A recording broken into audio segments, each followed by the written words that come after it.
Regular గా వేసే పంటలు కాకుండా పొగాకు వేయండని పంట వేయించారు. తీరా పంట చేతికొచ్చాక కొనకుండా తప్పించుకుంటున్నారు. అక్కడ పొగాకు ఎవరు కొనే పరిస్థితి లేదు. విత్తనం సరఫరా చేసిన వ్యక్తి దొరకడం లేదు.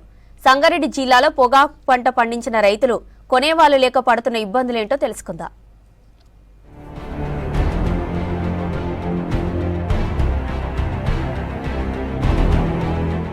సంగారెడ్డి జిల్లా రాయకోట్, కోహిర్, మునిపల్లి మండలాల్లో దాదాపు 100 ఎకరాల్లో పొగాకు పండించారు.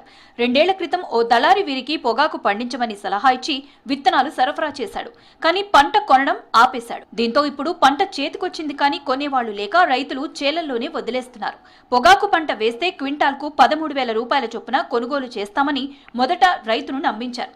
పంట వేసే టైంలో ఎకరాకు 5,000 వసూలు చేసి నారు సరఫరా చేశారు. పంట కాపుకు వచ్చేసరికి సలహాలు సూచనలు ఇస్తామని నమ్మపలికారు. పంట చేతికొచ్చిన తర్వాత ఈ పొగాకు నాణ్యమైనది కాదని బుకాయిస్తూ క్వింటాల్కు 6,000 మాత్రమే ఇస్తామని దబాయిస్తున్నారు. గత 3 సంవత్సరాలుగా పొగాకు పండిస్తున్నాము. 2 సంవత్సరాలు మంచిగా తీసుకెళ్లారు. ఈసారి 13,000 అని రేట్ చెప్పారు. మేము 4 ఎకరాలు పండించినాక ఇప్పుడు తీరా చూస్తే తీసుకోవడానికి వాళ్ళు అసలు ఎక్కడికి రావట్లేదు. ఫోన్లు చేస్తే ఫోన్లు లేపారు. ఏమన్నా అంటే మొన్న ఒక ఆయన వచ్చి ఇది బాగలేదు, ఇది నల్లగా ఉంది అని చెప్తుండు. ఇప్పుడు అయితే ఫోన్ చేస్తే అసలు ఫోన్ లేపుతలేడు. పొగాకు వచ్చేసి 3 తెంపులు వస్తుంది, 3 కోతలు వస్తుంది. ఒక కోత తీసేసుకున్నాం, కొందరు 2 కోతలు తీసేసుకున్నారు, కొందరు అసలే తీయలేరు. ఆ పొలాలలో పంట తీయాలన్నా ఏం చేయాలన్నా ట్రాక్టర్లు కొట్టడానికి డబ్బులు లేని పరిస్థితి. మేము పొలాలని బీడేసుకున్నాం. మాకు పెద్ద మోసమే జరిగింది ఇది. కాకపోతే ఎవరైనా కొనేటోళ్ళు ఉంటే ముందుకు వచ్చి మాకు గవర్నమెంట్ కావచ్చు, ప్రైవేట్ కావచ్చు, వాళ్ళు వీళ్ళని కాకుండా వచ్చి మాకు ఎంతో కొంత చేస్తే కొంచెం బాగుపడుతుంటామని. జిల్లాలో పొగాకు సాగు అరుదుగా ఉంటుంది. పత్తి పంటలో సరైన దిగుబడి రాక నష్టపోయిన రైతులు పొగాకు పంటపై ఆసక్తి చూపించారు.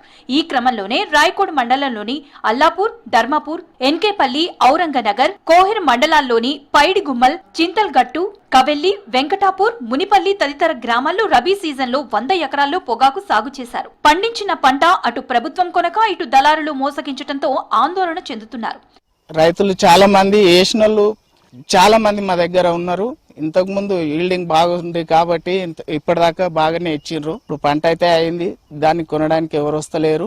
కాకపోతే ఇప్పుడు ప్రైవేట్ వాళ్ళు ఎవరు కూడా ఇందాక వచ్చి చూసిపోయే వాళ్ళు ఇప్పుడు అది కూడా వస్తలేరు.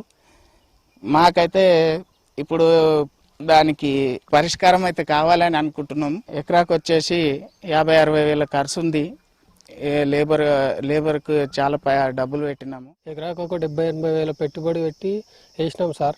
మేము మధ్యవర్తులను నమ్మి వేసినాము. ఇప్పుడు మధ్యవర్తులు ఎవరు కొనలేకపోతున్నారు. ఇప్పుడు మాకు ఏమన్నా ఈ పంటను కొని ప్రభుత్వం ఏమన్నా ఆదుకుంటే మాకు సపోర్ట్ అవుతుందని చూస్తున్నాం సార్. ఇంకా చేతి మీద పంట అట్లనే కొంచెం ఉంది, ఇంకా తెంపేది, అది వదిలేయాలన్నా ఏం చేయాలన్నా అర్థం అవుతలేదు. తెంపిన దానికి పెట్టుబడులు కూడా వస్తలేవు సార్.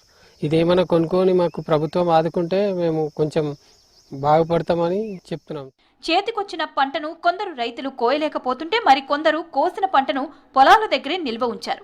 ఈ పంటను పండించిన వారిలో ఎక్కువగా కౌలు రైతులే ఉన్నారు. ఇప్పటికైనా ప్రభుత్వం స్పందించి పొగాకు రైతులకు న్యాయం చేసే దిశగా పంటను కొనుగోలు చేయాలని బాధిత రైతులు కోరుతున్నారు.